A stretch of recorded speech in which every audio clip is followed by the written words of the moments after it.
Welcome back. Since time immemorial, women have played a crucial part in keeping the society's wheels moving. It is no different in the nuclear sector, where the impact of women cannot go unnoticed. But how easy or how difficult is it for women in nuclear, especially in the country? To understand that, we speak to Hilda Mpakani, a senior technical officer at the Nuclear Power and Energy Agency, to understand that her experience and especially the experience of women in nuclear industry. At this episode, she's our guest, but of course we are her guests at Akawi House Complex office. And without much ado, I'd like to introduce her. Thank you for making time for us. Thank you. I assume I got it right. You've and a few women have played a crucial role in the nuclear sector. Where did your love for nuclear come from? Why this field and not any other field? Keeping in mind that nuclear is not everyone's cup of tea. Yeah, thank you.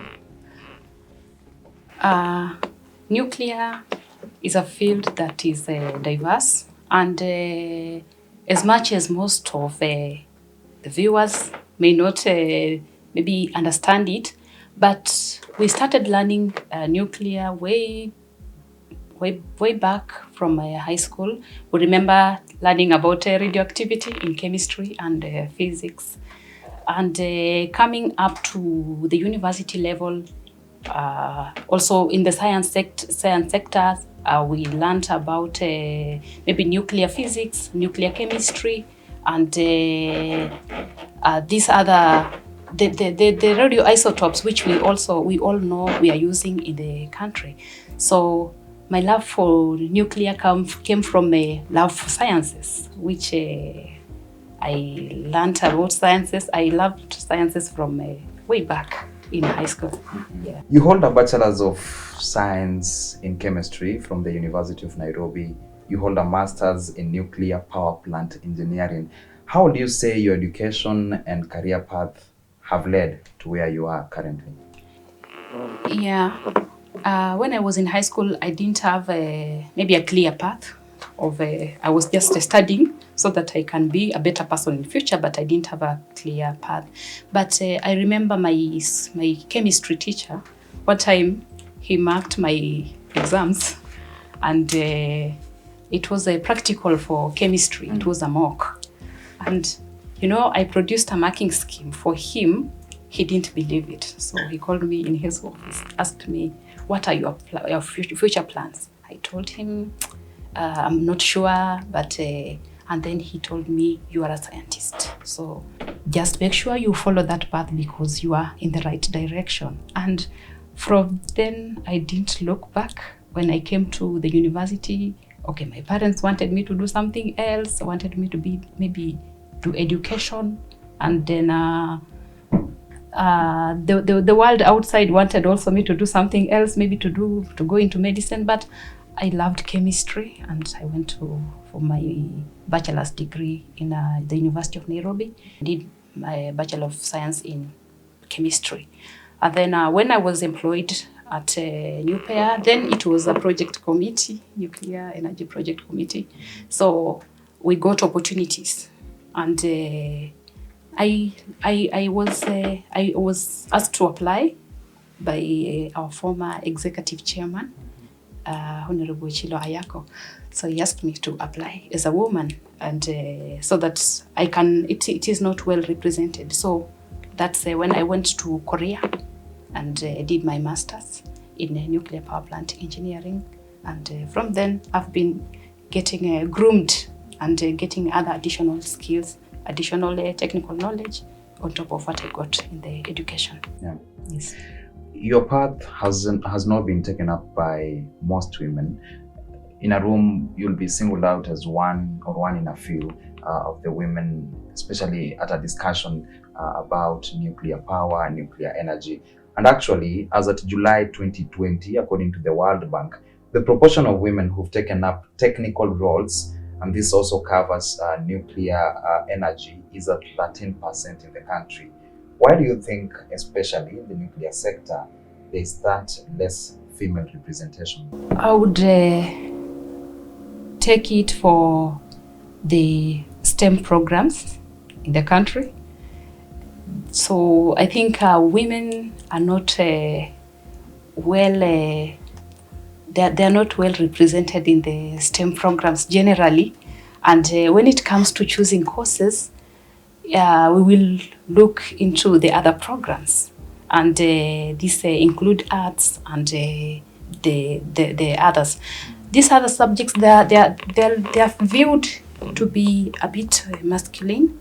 And this comes all the way even from primary. You see, my performance of girls in mathematics during my years, it wasn't very good. And if you would perform, others would look at you as if you are abnormal, because that's not what the society would want from you. And that's why when I wanted to take, I was asking my dad if I could take a course like even just mechanical engineering. He was thinking of his daughter going to work as a mechanic now, and she'll be sleeping down there, turning the nuts of the car. And he was like, no, those are for men. They're not for women. Look at easy things. So when I started doing chemistry, he was not sure of what I was doing, but he knew I was at the university. Okay, I was not doing engineering, but I was just doing something that is comfortable for women. So I think the STEM program have not been embraced so much by women, or maybe they are very few. And that's what has led to it. And the more we do it, the more we encourage women to come in, they will come in and seeing some role models and other people who've made it in the science sector. You say this starts at its grassroots level, that is at primary school, up to even when you sit in board meetings. Are there instances where you find yourself the only lady, or sometimes one in a few? And do you think that a time would come when that number, as much as we say the future is female, do you think a time will come when that number will triple, be at par as that of men? Yeah, that's an important question. And I have two instances. I've found myself alone in a group of people. First was in the class 6. I was the only girl among many men. And also when I went for a 6-week training, it's called the Eastern Europe Research Reactor Initiative. I also found myself one among the 7 participants. Yeah, and then this one was also interesting because I was expectant.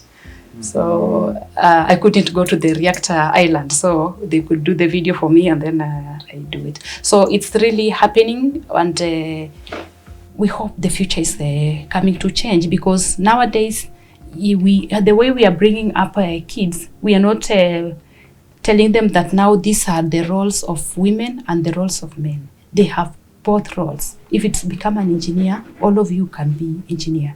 And if it's to become a scientist, you can all become scientists. So the future is very bright. I think about at this time, I think maybe we've improved than the time our mothers were our age, because most of them were housewives. They are at home. So I think there's a time that it will come, and we've started hearing the outcry out there that the boy child is being neglected.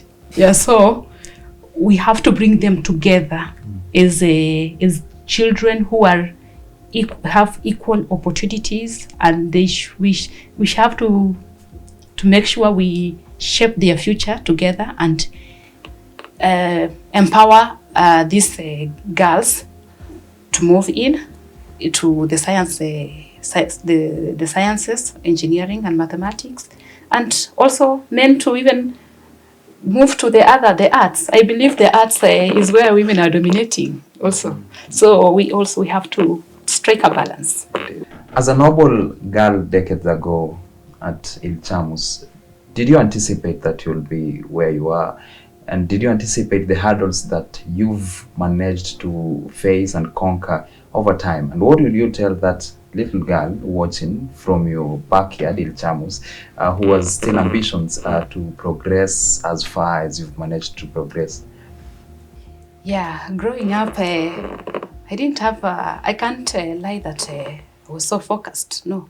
There were no role models for me to say, or I didn't know of any. I just knew my primary school teachers. I knew my dad was a chief, and chiefs were very powerful. Indeed. So what motivated my journey to be where I am today is that the force, even from the support from my parents, especially my dad, being a chief, he would tell me to be an example to the rest, because he can't be solving other people's problem while there's a problem in his home. We have to show by example. So, and for me, I'm a bit a coward, so I didn't want to be beaten. So I would do anything that will make my dad and my mom happy. So, and by doing that, I had that ability to work really hard and be where I am. And as I move on from primary school to high school, I realized there are even better teachers in high school than primary. So my focus kept on changing. And when I come to the university, I realized, there are even other opportunities out there. We're not bound by what we see in our surroundings. So what I would want to tell the young girls from minority groups, and not necessarily from Ilchamus, but from all the other minority groups, is that there are opportunities out there that we should go for and pursue whatever you feel like you believe in. And there are challenges to success. Any success comes with a lot of challenges, but you have to intentionally choose the path you are taking. Like you are told that maybe you are supposed to get you are being prepared for marriage. You can choose not to look for that, but pursue things that will make you go to the right direction and achieve your dreams. Be bold, and you will eventually succeed, because if I made it, why not you? There has been affirmative actions, not only in the energy sector, but in other sectors, to ensure that more women take up roles, leadership roles in this case, in such sectors.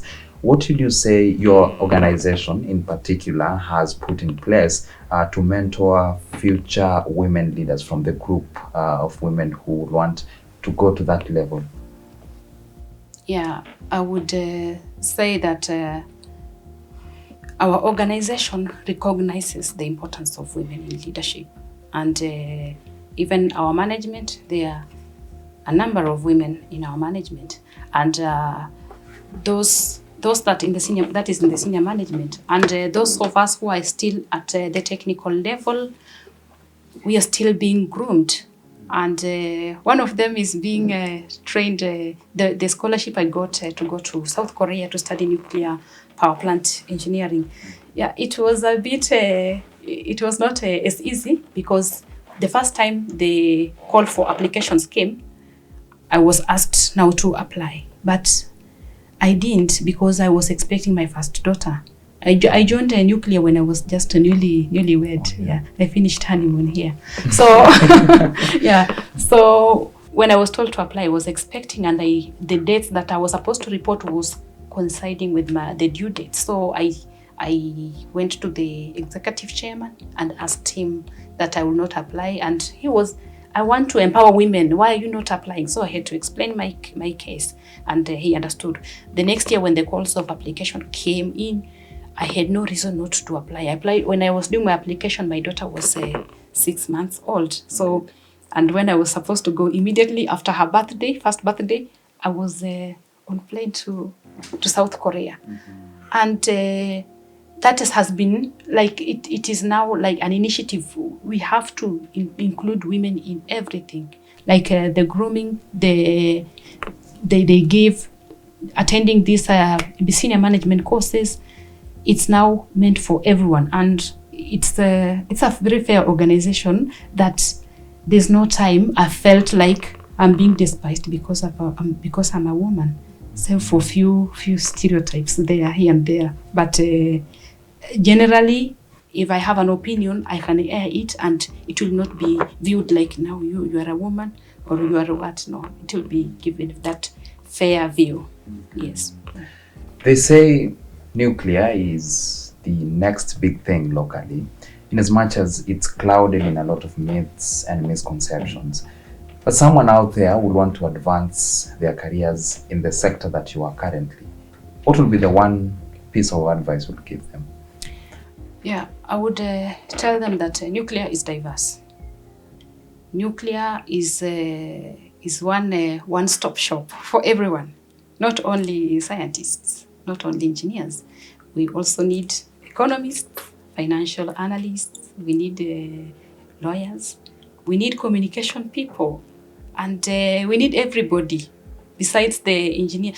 Why we emphasize maybe engineering and sciences? Because they are not so much enhanced. The courses in the engineering that maybe they are not so much enhanced like the others. That's why we're not empowering people to take economics, because that one is universal and we have the right numbers. So nuclear is a field that anyone can explore, and you can get whatever you want in nuclear. And nuclear is not about bombs. It's what we are pursuing is peaceful application of nuclear energy. We have two programs in the country. One is the nuclear power program, and another one is the research reactor program. And the research reactor program is not about power. Its research reactor is a neutron source that can be used for other applications, including education, neutron activation analysis, material testing, radioisotope production for our various uses in medicine, and industry, in the industries.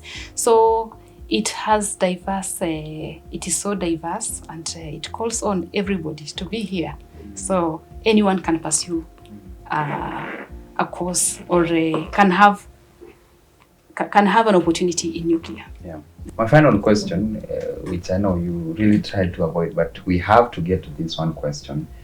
I know there must be people who look up to you as Hilda, but of course, who is that one or two people who you personally look up to? Yeah, I said this is a hard question, because I don't know why you would want to choose this and not the other. But for me, I consider that person who is all-rounded,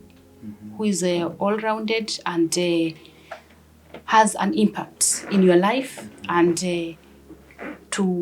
has impacted the way you are today.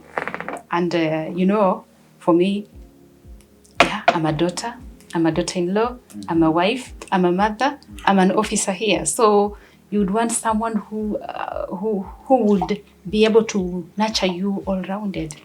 And the woman I admire so much is my mom.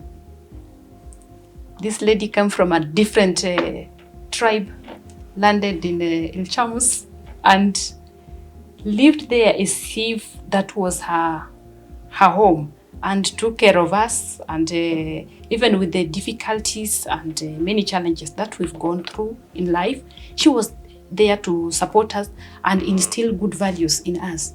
And that's why, yeah, I'm always doing the right thing at the right time, mostly, because not that I'm forced to do it, but it's my way of life. Yeah. So I also appreciate other people who have impacted my life, as like my former director I worked for an NGO immediately after campus. Yes. My former director there was called, and is currently still the director, Masheti Masinjila.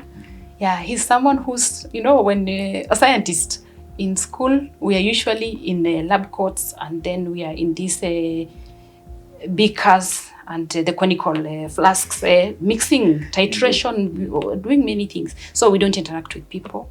And when I went to this collaborative Center for Gender and Development, it was a different world, everything was different from how scientists should do. And I learned how to deal with people, learning about how to be emotionally intelligent, that and then also understanding that there are people who know better than you. You are not always the best. So I thank him for the guidance that he gave me. I moved from there. It was hard even for me to move from there to come to nuclear. I was feeling like now I'm so comfortable. Yeah. Indeed. Yeah. Good. And also my boss. My boss is also a good lady. Yeah, she has really motivated me to take up even some roles that I usually feel like, no, maybe I'm inadequate. But no, you have to do this. So, and she makes sure you get what you really want to do the work. Words of motivation and resilience right there. On our Did You Know segment today, we compare the capacity factor of nuclear energy and other energy sources. Take a look.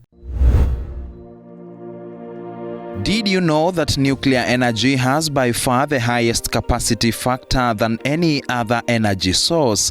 According to a study by the US Energy Information Administration for the year 2020, nuclear power plants produced a maximum power of more than 93% of the time during the year. Geothermal produced a maximum power of 74% during that period, natural gas 57%, hydropower 42%, coal 40%, wind 35%, and solar 25%. That's about 1.5 to 2 times more than natural gas and coal units, and 2.5 to 3.5 times more reliable than wind and solar plants. Well, now you know.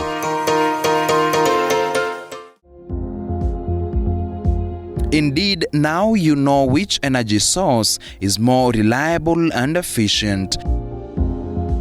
We switch gears to yet another segment, My View, where we feature essays written by learners in our institutions on what they know and think about nuclear science. Hello, my name is Barki Mahsen.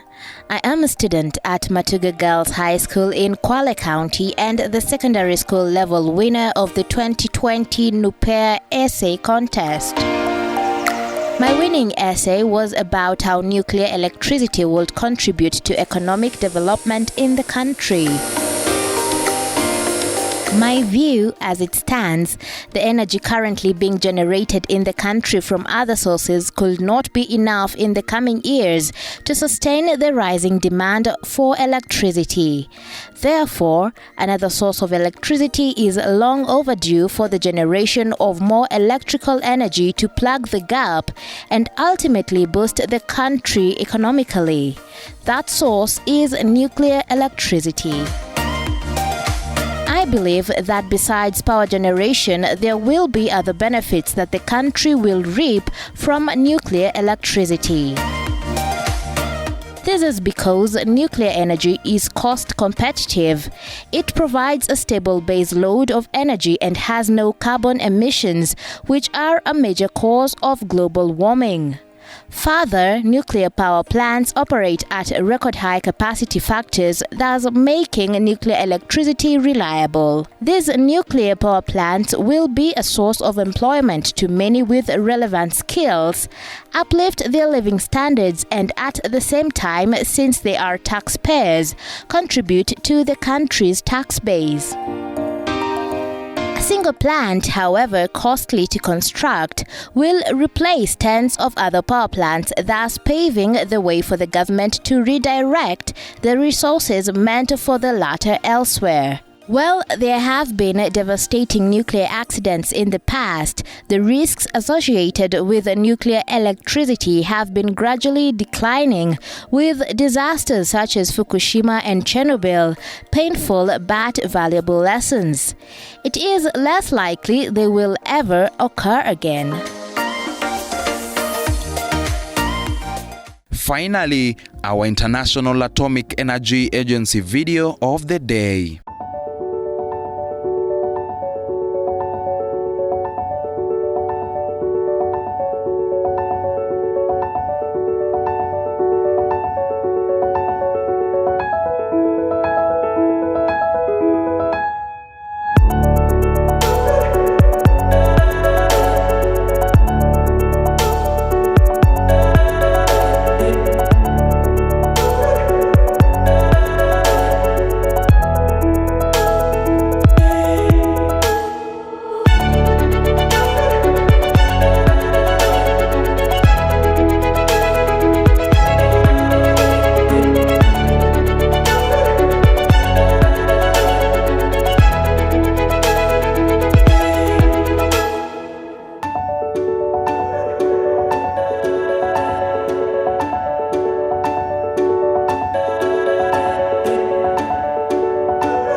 That informative video brings us to the end of our first episode of our nuclear series. We have 9 more episodes in store for you. You cannot wait to see what they have to offer. Remember, you can always keep the conversation going on our social media platforms, that is TV47 Kenya on Facebook, Twitter and Instagram. This episode has been powered by the Nuclear Power and Energy Agency. Till next time.